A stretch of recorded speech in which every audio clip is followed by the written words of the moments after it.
웃으면 행복해집니다. 코코벨 스마일 텔레폰.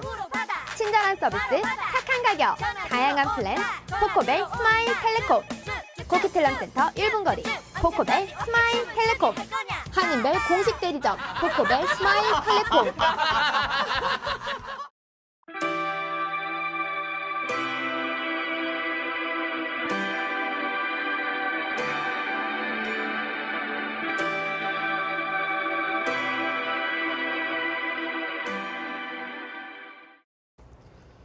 지난 16일부터 밴쿠버 다운타운 컨벤션 센터에서 열린 BC주 지자체 연차총회 UBCM이 20일 끝났습니다. UBCM은 BC주를 구성하고 있는 모든 지자체 단체장들의 협의기구로 강력한 권한을 갖고 있는 BC주 정부를 견제할 수 있는 정치협의체입니다.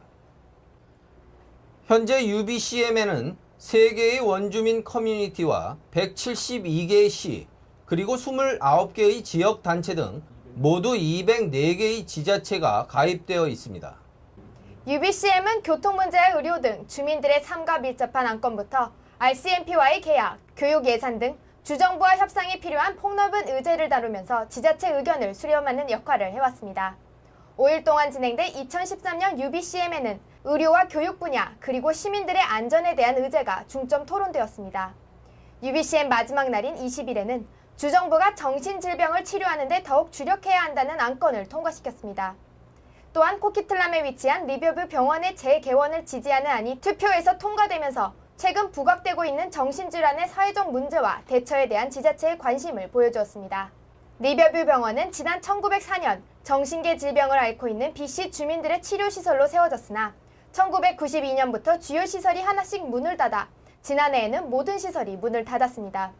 그 후 일부 환자들이 노숙인으로 전락했고 메이플리츠 시의회를 비롯한 정치권 일부에서는 이 시설이 재개장되어야 한다는 주장이 제기되어 왔습니다. 논의 과정에서 특수시설이 환자들을 사회와 단절시킨다는 이유로 리버뷰 병원 재개원을 반대하는 목소리도 있었습니다. 그러나 대다수의 지자체 대표들은 점점 증가하는 정신계 질환을 치료하고 관리하기 위해서는 전문시설이 필요하다는 데 입장을 모았습니다. 교통소음에 대한 규제도 이번 UBCM의 주요 화두였습니다. 켈로나시를 대변하는 주의회 의원 스펜서 찬드라 허버트 씨가 처음 제안한 이 안건은 UBCM에서 투표로 통과 주정부 소관으로 넘어갔습니다.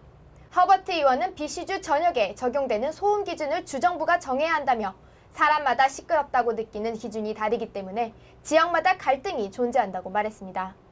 그는 사회적으로 모두가 인정할 수 있는 소음 기준을 정해야 한다며 지금까지 여러 차례 주정부에 이 안건을 건의해왔으나 한 번도 건설적인 답변을 듣지 못했다며 UBCM에서 이 문제를 주요 안건으로 통과시킨 만큼 자유당 주정부가 내년 여름까지는 이에 대한 규율을 실행해주기를 바란다고 말했습니다.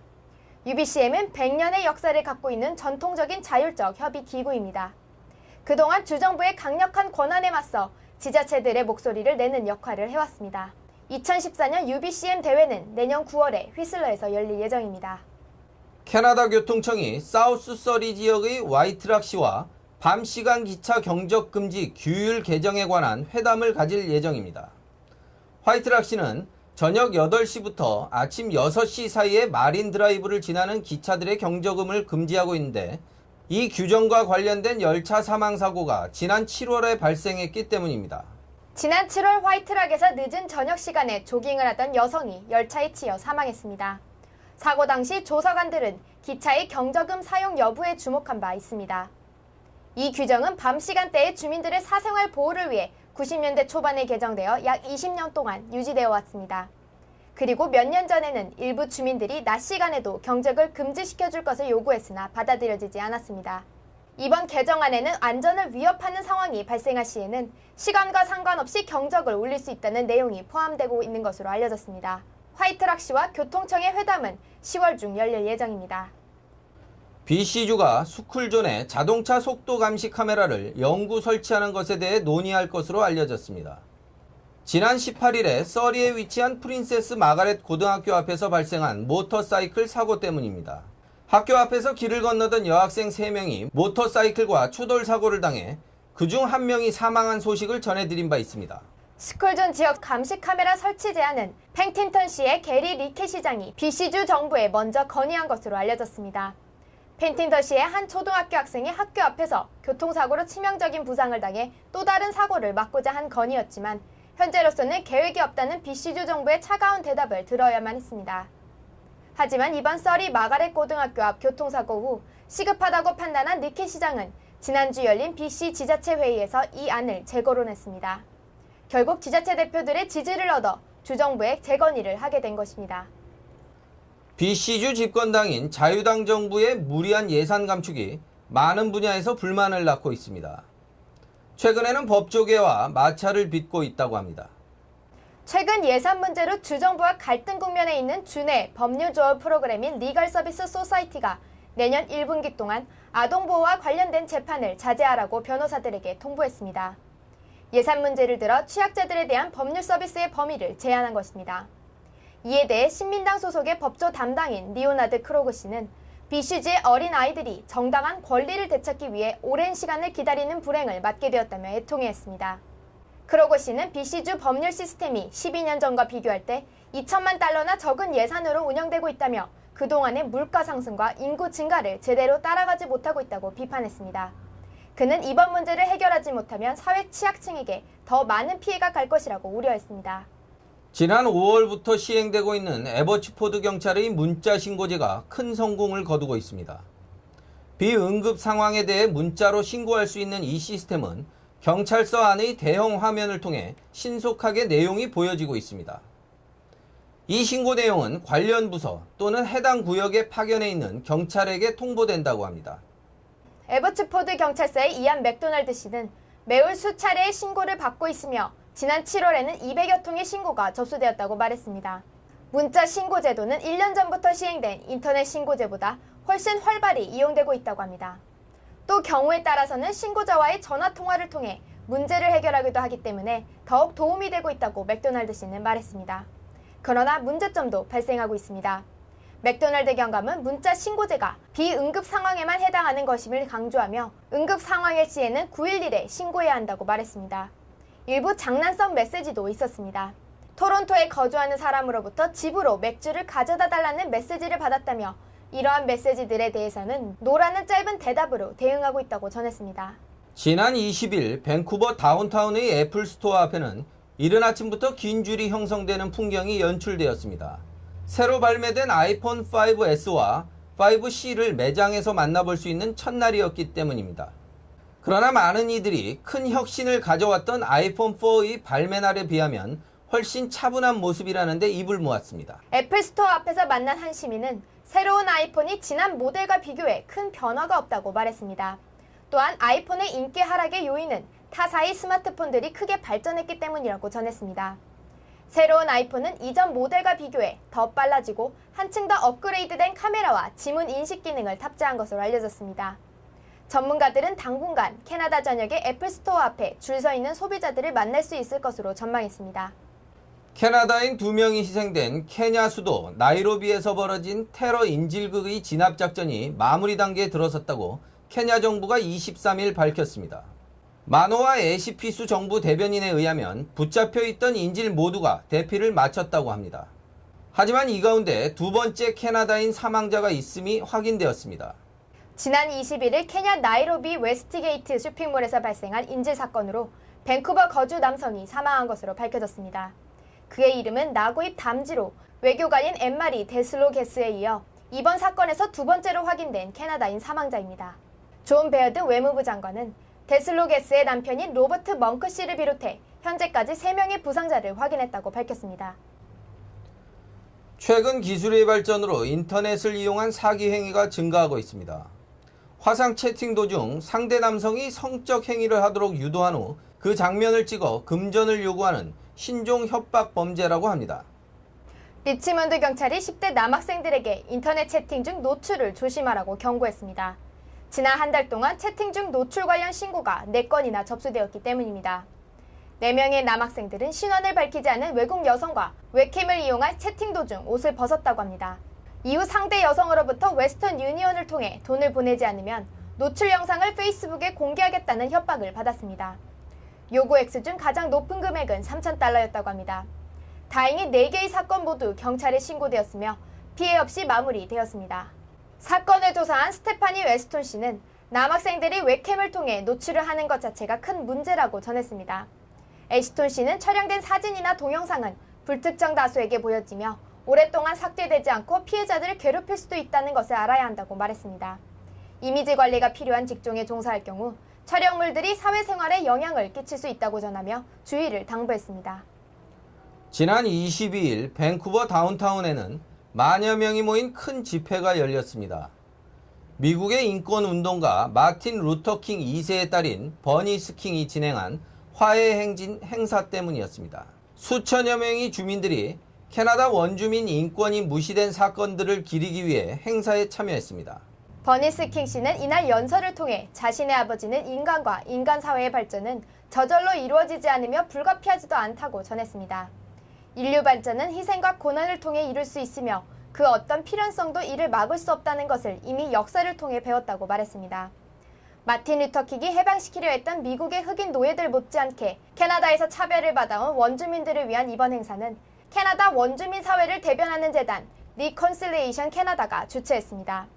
특히 이번 행진에 참여한 트루스 앤 리컨실리에이션 커미션은 지난 1996년에 모두 폐교된 원주민 학교들과 관련해 캐나다 정부와의 화해를 이끌어내기 위해 노력 중입니다. 캐나다의 원주민 문제를 두고 버니스 킹 씨는 한 가지 대안으로는 해결할 수 없는 무척 복잡한 문제라며 더 이상 캐나다 정부의 립서비스만으로는 달라질 것이 없다고 전했습니다. 그는 무엇보다 필요한 것은 원주민 사회가 경제력을 갖출 수 있도록 하는 것이 필수라고 강조했습니다. 밴쿠버 패션위크 2014 스프링 서머 컬렉션이 지난 21일에 화려한 막을 내렸습니다. 16일부터 21일까지 6일 동안 진행된 밴쿠버 패션위크는 세계 16개국에서 온 50여 명의 유명 디자이너들이 참여해 2014 봄 여름 컬렉션을 선보였습니다. 밴쿠버 패션위크의 명성만큼 이번 쇼에서는 다양한 패션들이 무대를 장식해 큰 박수갈채를 받았습니다. 특히 21일에 진행된 한인 디자이너 3인방 하상백, 이정은, 홍기영의 쇼는 밴쿠버 패션위크의 하이라이트를 장식했습니다. 지난해 파격적인 패션으로 밴쿠버 언론에 많은 주목을 받은 이정은 디자이너는 자신의 브랜드인 라바우먼을 선보여 뜨거운 반응을 얻었습니다. 밴쿠버 패션위크에 세 번째 참여하는 이정은 디자이너는 매 시즌 도발적이고 자극적인 컬렉션과 퍼포먼스로 패션위크를 더욱 풍성하게 만드는 디자이너로 알려져 있습니다. 이정은 디자이너는 밴쿠버 패션위크에 매번 참가할 때마다 수준이 높아지고 있는 것을 느낄 수 있다고 전했습니다. 이번 쇼에서는 믹스매치의 작품을 선보였는데 여러 가지 색깔의 행복을 전달하고 싶다는 생각에서 작품을 준비했다고 소개했습니다. 유행에 얽매이지 말고 자신이 행복하고 즐겁게 아름답게 옷을 입는 것이 가장 중요하다고 말하는 이정은 디자이너는 앞으로 아름답고 섹시한 그리고 감성적인 패션을 선보이고 싶다고 말했습니다. 밴쿠버 패션위크의 단골인 하상백 디자이너도 독특한 패션으로 눈길을 끌었습니다. 얼반 로맨틱 걸리아스라는 주제로 스트리트 패션에서 자주 만날 수 있는 밀리터리룩 아이템들과 스포티한 어반 캐주얼을 전면에 내세웠습니다. 또 하상백 콜렉션의 시그니처라고 할 수 있는 흥미로운 컬러 팔레트와 꾸띠르적인 마감과 디테일로 자신의 작품을 구성했습니다. 특히 이번에는 한 땀 한 땀 많은 시간과 공을 들여 직접 제작한 텍스타일 프린트 작업을 선보였습니다. 한 가지 아이템으로도 여러 가지 스타일을 연출하는 파서블 룩을 주로 선보이고 있는 하상백 디자이너는 약간의 변화만을 주어 새로운 느낌을 창조하는 작업은 매우 즐거운 작업이라고 설명했습니다. 해마다 한국 패션과 한국의 패션 디자이너들을 대하는 태도에 관심과 사랑이 더해지고 있어 기쁘다는 하상백 디자이너는 서양복 식사가 길지 않은 한국의 패션 디자이너들에게서 자극과 영향을 받는다는 것을 고백하는 세계 곳곳의 디자이너들을 만날 때 한국 디자이너로서의 뿌듯함을 느낀다고 전했습니다. 이번 패션위크에 처음 참가한 홍기영 디자이너는 한국에서 이미 최연소 디자이너로 잘 알려져 있습니다. 25살의 어린 나이로 세계적인 무대인 밴쿠버 패션위크에 참여한 홍기영 디자이너는 밴쿠버 패션위크에 참가하게 되어 매우 기쁘고 좋은 사람들과 작업할 수 있어 매우 행복했다고 소감을 전했습니다. 이번 쇼에서 선보인 작품은 주로 하이 패션을 지향하는데 스트릿 패션을 하이 패션으로 끌어올려 하이 스트릿을 표방하고 있다고 설명했습니다. 시크함을 중요시하는 패션이라고 자신의 작품을 소개했습니다. 두 번의 컬렉션 만에 홍콩 컬렉션 초청을 받아 해외에 진출한 홍기영 디자이너는 밴쿠버 패션위크에서 자신의 작품을 소개하고 다른 디자이너들의 작품을 감상하면서 새로운 모티브를 얻었다고 말했습니다. 옷을 입는 사람들을 생각하고 남성복이지만 여성들이 사랑하고 입고 싶어하는 브랜드가 되길 원한다고 전했습니다. 한편 지난 2001년부터 선보인 밴쿠버 패션위크는 그동안 베르사체, 안나수이 등 유명 디자이너가 참여한 바 있으며 해마다 봄, 가을, 연 2회 패션쇼를 선보이고 있습니다. 밴쿠버 중앙일보는 한인 미디어 중 유일하게 밴쿠버 패션위크 미디어 후원사로 참여하며 한국 패션을 밴쿠버를 포함해 북미주 지역에 알리는 데 기여하고 있습니다.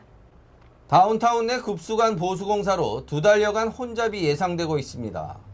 공사의 영향을 받는 구간은 밴쿠버 다운타운 주요 도로의 조지아 스트리트인 4개 구간입니다.